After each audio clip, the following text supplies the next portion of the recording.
Alteraciones de la cognición y la conciencia, escuelas psicológicas cognitivas.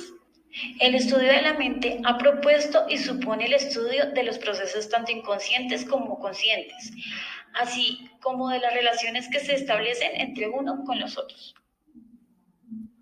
Buenas tardes, compañeros, ¿cómo se encuentran? El día de hoy vamos a hablar sobre el inconsciente cognitivo. Esta habilidad encierra diferentes procesos de cognición del aprendizaje, la atención, la memoria, el lenguaje, el razonamiento, todas estas decisiones, entre otras, que hacen parte del desarrollo intelectual de la experiencia. Es decir, que para hoy en día se puede hablar de percepción, memoria, aprendizaje e inconsciente. Todo esto permite encerrar la interpretación de la mente humana en términos de capacidad de procesamiento e inconsciencia, brindando información de forma inconsciente a las funciones de naturaleza consciente. Podríamos decir que es la intercomunicación de dos funciones mentales. Según Manuel Freud 2000, esto se podría denominar como la mente oculta. El psicólogo Kickstrom en 1973 usó el término inconsciente cognitivo para referirse a los procesos ocultos, principal interés del cognitivismo, y que abarca muchos niveles de complejidad de la mente. Este proceso implica que mucho de lo que realiza la mente sigue existiendo fuera de la conciencia.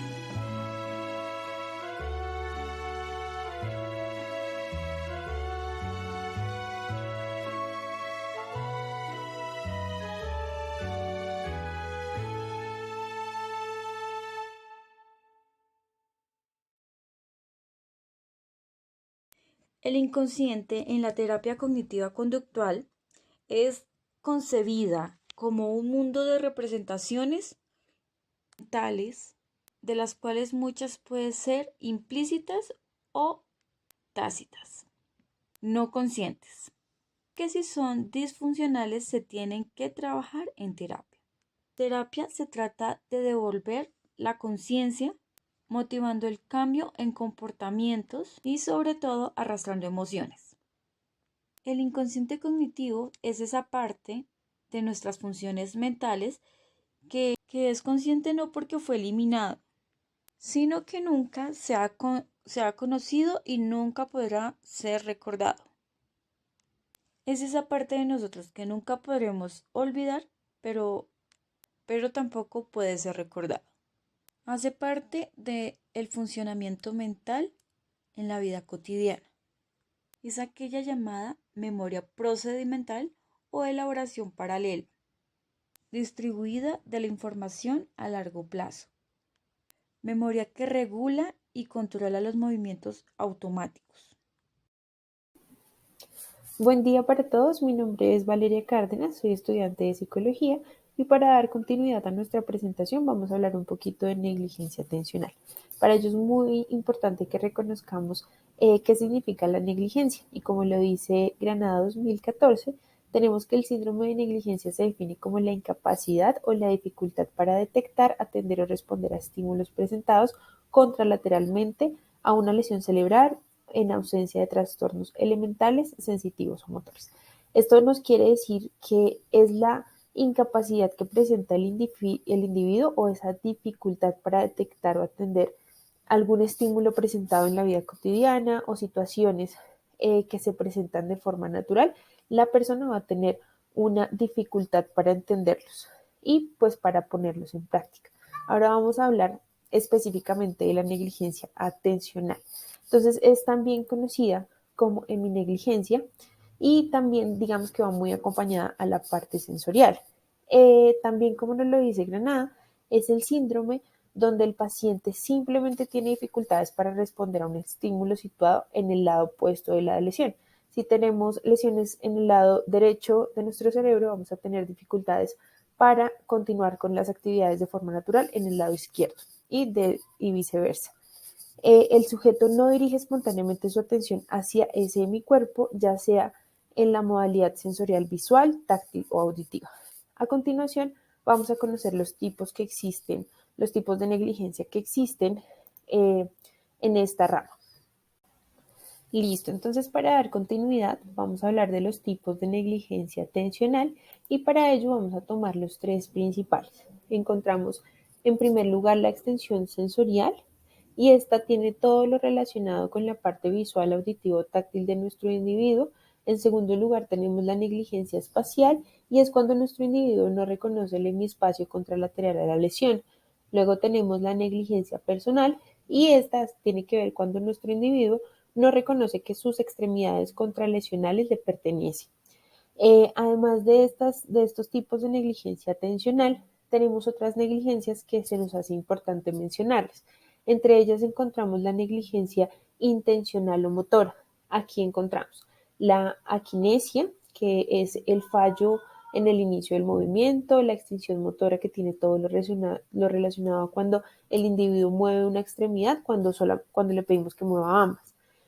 Tenemos la hipoquinesia y la hipersistencia motora.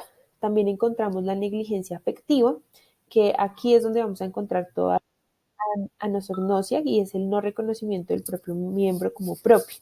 Y también por último tenemos la negligencia representacional y es cuando se hace de parte de la mitad de la imagen mental. Estas negligencias las mencionamos porque también hace parte de toda la parte atencional de nuestro individuo. Cordial saludo, mi nombre es Lucía Álvarez Sánchez. Muy bien, resulta que nosotros los seres humanos podemos desarrollar ciertos procesos cognitivos de manera inconsciente y uno de ellos es el aprendizaje. El aprendizaje inconsciente, según Freud 2009, se refiere a los efectos que se computan y asimilan a través de la experiencia repetida con unos eventos, patrones o estructuras que los gobiernan sin llegar a tomar conciencia de ellas. Muy bien, eso quiere decir que en el aprendizaje inconsciente el sujeto no se percata de que está adquiriendo un nuevo conocimiento, ni lo hace de manera voluntaria.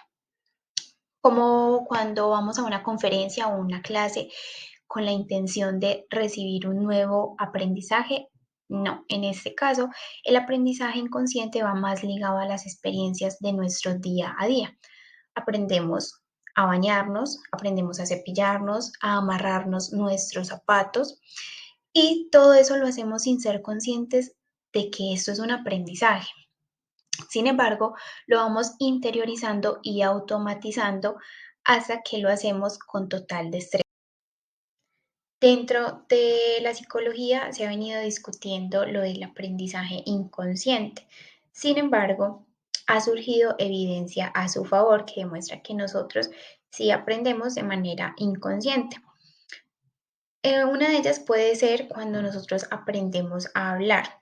Interiorizamos secuencias de las vocales, de las letras del abecedario, idiomas y lo vamos haciendo involuntariamente. Somos capaces de adquirir conceptos nuevos, de aprender nuevas palabras todos los días, pero quizá la evidencia que más fuerza ha hecho en este estudio es el condicionamiento clásico. Cuando nosotros asociamos un estímulo neutro y un estímulo incondicional y lo interiorizamos a manera tal que vamos preparando de manera inconsciente una respuesta para ese evento. Este es un aprendizaje que se da por asociación y repetición. Un ejemplo de la vida cotidiana podría ser cuando los chicos del colegio escuchan el timbre o la campanita, saben que es porque van a salir a receso. Muy buenas noches, me presento, me soy William Garzón, estudiante de psicología y vengo a presentar la memoria implícita o inconsciente. Damos como referencia al señor Morgado en el 2005, la memoria implícita se forma a partir de tipos de aprendizaje filogenéticamente antiguos, estrechamente ligados a las condiciones particulares de adaptación y supervivencia de cada especie. Nos da referencia directamente son las memorias o aprendizajes que se adquieren genéticamente por tema, digamos, de supervivencia, adaptación del entorno o directamente social. La memoria se sitúa directamente en la parte del hipocampo, en parte inferior del cerebro, que nos genera todo el tema de memoria y adaptación. También nos da el aprendizaje automático de las situaciones y va ligado directamente como el diario vivir, como por ejemplo escribir o simplemente utilizar los cubiertos. También la memoria implícita se ha situado por el mecanismo de aprendizaje autónomo, en el cual al momento que desempeñamos una tarea y la hacemos muy repetitivamente o con base de la situación de genera un estímulo frecuentemente, de pasar explícitamente, vamos a implementarlo implícitamente. También como podemos dar referencia a montar bicicleta, a conducir, a recorrer el mismo camino siempre directamente de la casa al trabajo, de la escuela al trabajo. Se forma inactivamente el aprendizaje y el contexto en donde se adquiere la memoria implícita. Podemos dar evidencia a su favor de la memoria del inconsciente son los actos que realizamos sin planearlo o programar por parte de nuestra memoria. A veces contamos con habilidades que en cuestión de reconocimiento a veces no las captamos de simple vista o no las autorreconocemos, como habilidades de memoria fotográfica, como conteo, recuerdos de numéricos, habilidades de orientación en el tipo de tiempo y espacio. Podemos dar como ejemplo la memoria fotográfica al momento de reconocer rostros, personas, paisajes, lugares, conteo directamente números telefónicos, números de identificación, direcciones de residencia y también la habilidad de tiempo y espacio en reconocer lugares, reconocer ubicaciones y movilidad directamente en un lugar. Muchas veces las memorias, como comentaba, implícita, se crean en acciones o reacciones de la memoria implícita, por lo que a menudo se sigue realizando de manera práctica para ser implícita. Como venía diciendo, se fomenta primero de manera explícita para que se vuelva directamente mediante un proceso o una adaptación implícita. Y por finalizar, Morgado nos da nuevamente un apunte de los recuerdos o conductas inconscientes e implícitas pueden ser modulados o modificados de manera consciente, explícita. Los recuerdos explícitos suelen tener muchos componentes de memoria, por lo cual directamente también se puede modificar, no desaprender o perder la capacidad de aprendizaje, sino modificarlos o darle como su evolución del aprendizaje. De pasar a montar bicicleta a conducir una motocicleta o un automóvil, es como modificarlos o evolucionarlos. Es un gusto para mí saludarles. Mi nombre es Estefanía Díaz, soy estudiante de Psicología de la Universidad Iberoamericana y hoy quiero hablar un poco acerca de disociaciones en síndromes neuropsicológicos, en este caso en los cuales se afecta la atención. Quiero hablarles de la heminegligencia. ¿Qué quiere decir esto? El paciente con esta lesión, en este caso en el hemisferio derecho, tiende a ignorar los objetos que se encuentran en el lado izquierdo de su campo visual. Esto no se puede confundir con que la persona, por ejemplo, no vea, que tenga una lesión a nivel de sus ojos, sino simplemente es que ignora como tal lo que se encuentra en ese espectro de su campo visual. Siendo así que si la lesión es en el lado derecho, en el hemisferio derecho, la afectación va a estar hacia el lado izquierdo y viceversa. Esto puede suponer un riesgo para quien convive con este síndrome, ya que, por ejemplo, al cruzar la calle va a ignorar totalmente lo que está a su lado izquierdo, en el caso que venimos hablando, o en el lado derecho, en el caso de que la lesión haya sido en el hemisferio izquierdo, aunque muchos estudios han demostrado que este tipo de lesión es menos frecuente y tiene menos impacto. Digamos que es más fácil que la persona se recupere cuando el daño es en el hemisferio izquierdo. Esto produce una dificultad en el individuo para orientarse, responder o percibir su lado contralateral. Por ejemplo, si la persona está sentada frente a otra y le lanzan un objeto, la persona no va a poder atender porque sencillamente ignora este tipo de movimientos. Entonces, es bien importante tener en cuenta este síndrome que afecta pues a muchas personas que han sufrido bien sea un accidente cardiovascular o un trauma cráneoencefálico. Bueno, hablemos ahora del síndrome neuropsicológico conocido como miembro fantasma sin amputación. La percepción de un miembro fantasma puede ocurrir también como experiencia transitoria de un origen epiléptico.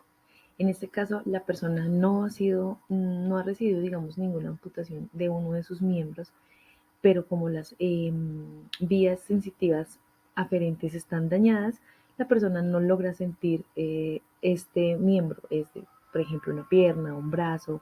En el caso de las mujeres que han pasado por mastectomía o amputación de uno de sus senos, ellas pueden llegar a sentir esta parte de su cuerpo como si estuviese ahí o como si estuviese otra parte adicional, que también se conoce como síndrome del tercer miembro fantasma.